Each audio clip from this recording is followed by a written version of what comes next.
স্বামীর দ্বিতীয় বিবাহ করতে ইচ্ছুক। এই কথা শুনে বেশ শান্ত এবং স্বাভাবিক নাজনীন। কথার পিঠেও প্রশ্ন করেছে স্বাভাবিক ভঙ্গিতে, কিন্তু থতমত খেয়ে গেল নাজনীনের দ্বিতীয় বিবাহ করতে চাওয়া স্বামী। তিনি বোধহয় স্ত্রীর এসব স্বাভাবিক আচরণ আশা করেননি।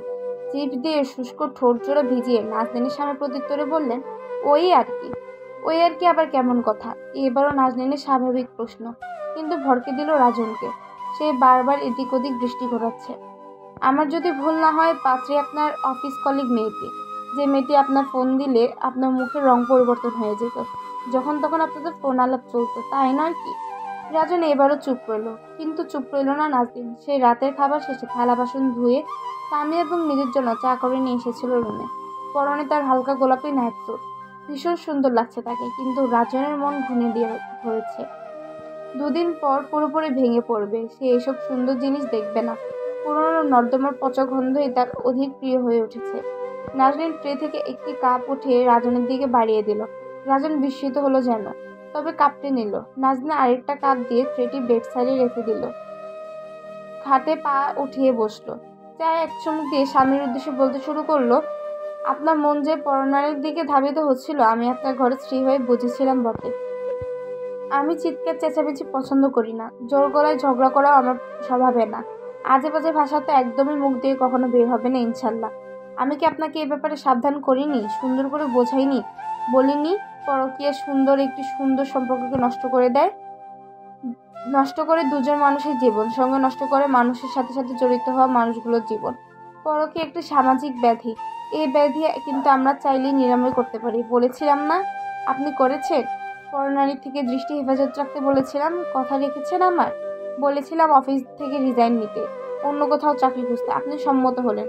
কিন্তু সেই ঘটনার মাস পর তিনেক এসে বিয়ের নোটিশ দিতে এসেছেন। বাহ!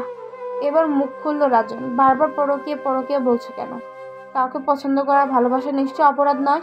আমি স্বাবলম্বী পুরুষ, চাইলেই দ্বিতীয় বিয়ে করতে পারি। আমাদের ধর্মে তো আছে। তাহলে ইসলাম নিয়ে স্বার্থসিদ্ধির চেষ্টা করবেন না। আমার আপনার থেকে কম জ্ঞান নেই সেই বিষয়ে। আমি জানি এবং বুঝি। আপনি যে বিয়ে করবেন, সমঝোতা করতে পারবেন দুই স্ত্রী, সমান অধিকার, সমান ভালোবাসা সব দিতে পারবেন। তাছাড়া প্রথম স্ত্রীর অনুমতি একটি ব্যাপার আছে, সেটাই তো চাইছি। যদি না দেয়? রাজন নাজনীনের হেয়ালি পছন্দ করছে না, নড়ে চড়ে বসলো। চায়ের কাপ হাত থেকে নামিয়ে দিল। এই চায়ে বড় বিষাদ, মুখে দেওয়া যায় না। অথচ এই চা সে বিগত দিনগুলোতে পরম আয়াসে গিলত। ভ্রুদয় কুঁচকিয়ে বলল, মানে? নাজনীন হাসলো। হাসলে মেয়েটির গালের একপাশে গর্ত তৈরি হয়। ভীষণ সুন্দর লাগে তাকে। রাজন তার এই হাসি দেখলে মুগ্ধ দৃষ্টিতে তাকিয়ে থাকতো। অথচ আজ এই একই মানুষটাই তার জন্য পচে গিয়েছে। ভাবতেই নাজনীনের বুক চিরে দীর্ঘশ্বাস বেরিয়ে আসে। আকাশ ভারী করে কাঁদতে মন চায়, অথচ সে হাসছে। রাজন যদি দেখতো এই হাসির আড়ালে কত দুঃখ লুকায়িত, তাহলে কখনোই সে নাজনীন নামক সুন্দর মেয়েটিকে কষ্ট দেওয়ার স্পর্ধা দেখাতো না। আজ রাজন শুধুই বোবা, বধির, অন্ধ। নাজনীন নিজের অনুরূপকে আটকিয়ে কণ্ঠে ব্যাকুলতা মিশিয়ে বলে উঠল, আমার তো ভীষণ লোভ হয় রাজন, একটি সুন্দর সংসারের। আমাদের সংসারে আলো হয়ে আসবে আমাদের সন্তান, যাকে নিয়ে কাটবে আমাদের দিন রাত। আমার যে বড্ড লোভ হয় আপনার সাথে বাঁচার। আমি যে আপনাকে কম ভালোবাসতে পারিনি। ভালোবাসতে গিয়ে আপনাকে আষ্টেপৃষ্ঠে জড়িয়ে গেছি, অথচ আপনি অন্য জগতের মতো। আমি তোমাকে ছেড়ে দিবে এ কথা কখন বললাম পাগলি? তুমি থাকবে, সঙ্গে সেও থাকবে। কিন্তু আমি সহ্য করতে পারবো না। একই ঘরে আপনার বুকে অন্য কেউ মুখ লুকাবে, আমি কিভাবে সহ্য করব? আমি কিভাবে বাঁচবো রাজন? সে আলাদা থাকবে, এবার খুশি। আশা করবো এবার তোমার আপত্তি থাকবে না। আমার মোটেও সন্তুষ্ট নয়। বাবা অনেক ভরসা করে আপনার হাতে তুলে দিয়েছিলেন এই দিন দেখার জন্য।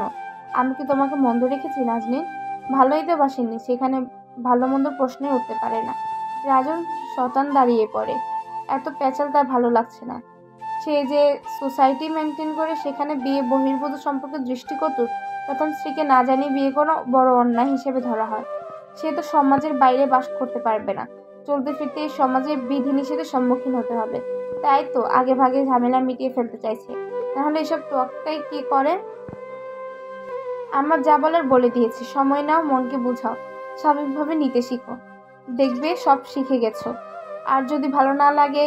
বাকি কথা আর বলা হয় না রাজনের। চোখ চলে যায় নাজনীনের পানি ভরা চোখে। মেয়েটি কাঁদছে, আটকে আসে কথা। ঠিক তখন টুংটাং আওয়াজে ফোনে মেসেজ এসে পৌঁছে তার জানান, পকেট থেকে ফোন হাতে মেসেজ সিন করে সে বেরিয়ে যেতে উদ্যত হয়। যাওয়ার আগে শুধু বলে যায় রাতে ফিরবো না। রাজন চলে যেতেই নাজনীন উঠে দাঁড়ায়, ফ্ল্যাটের দরজা লক করে রুমে এসে বিছানায় লুটিয়ে পড়ে মেয়েটি। কান্নায় কেঁপে কেঁপে ওঠে, মনে পড়ে যায় পুরোনো দিনগুলোর কথা। এইচএসসি দিয়ে নাজনীন তখন মনে মনে প্রস্তুত পাবলিক বিশ্ববিদ্যালয়ে পড়ার, কিন্তু বাবা মুখের ওপর জানিয়ে দিলেন পড়াশোনা পরে, ভালো পাত্র এসেছে, আগে বিয়ে করতে। মা তার চিরকালই স্বামী, অন্তঃপ্রাণ মহিলা। ছেলেমেয়ের চাও সে কখনো মমতা দেখায়নি, রেখেছেন শুধু স্বামীর আদেশ। এক প্রকার জোরপূর্বক বিয়ে দেওয়া হলো।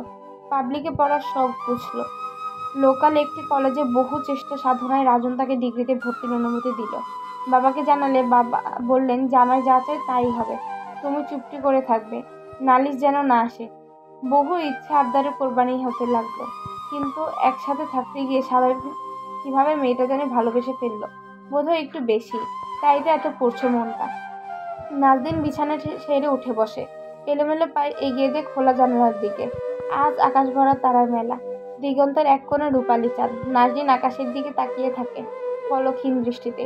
এই কেমন জীবন, বিড়বিড় করে আরশের অধিপতির নিকট প্রশ্ন রাখে। রূপে গুণে বাধ্যতায় কোনো কিছুতেই তাকে আমি আটকে রাখতে পারিনি। সে আজ পর নারীতে মত্ত, আর কিভাবে পুরুষের মন গলে, ঠিক কোন পন্থায়, উত্তর মেলে না নাজনীনের, মনও মানে না। এই মুহূর্তে সে কি করবে বুঝে উঠতে পারছে না। জন্মদাতা পিতামাতার উপর তার কোনো ভরসা নেই, সুন্দর কোনো ফয়সালা তার কোনোদিন করবে না। কিন্তু এমন জীবনও সে চায় না। চুপচাপ স্বভাবের মেয়ে হলো ভীষণ দৃঢ় চেতনা মনোভাবে। ভেবেছিল এ জীবন সংসার আর ভালো বউ হয়ে কাটিয়ে দিবে। সেই সংসার স্বামী যদি একান্ত নিজের না থাকে, সেসব দিয়ে সে কি করবে? আদৌ তার প্রয়োজনে আসবে, না ছুঁড়ে ফেলে দিবে? নাজনীন বাবার নাম্বারে কল দিল। ওপাশ থেকে দুবার রিং হতেই কল ধরল খসখসে পুরুষালী কণ্ঠস্বর। নাজনীন বাবাকে সর্বপ্রথম কোনোরকম ভনিতা ছাড়াই বলে ফেলল, তিনি দ্বিতীয় বিবাহ করতে চান বাবা।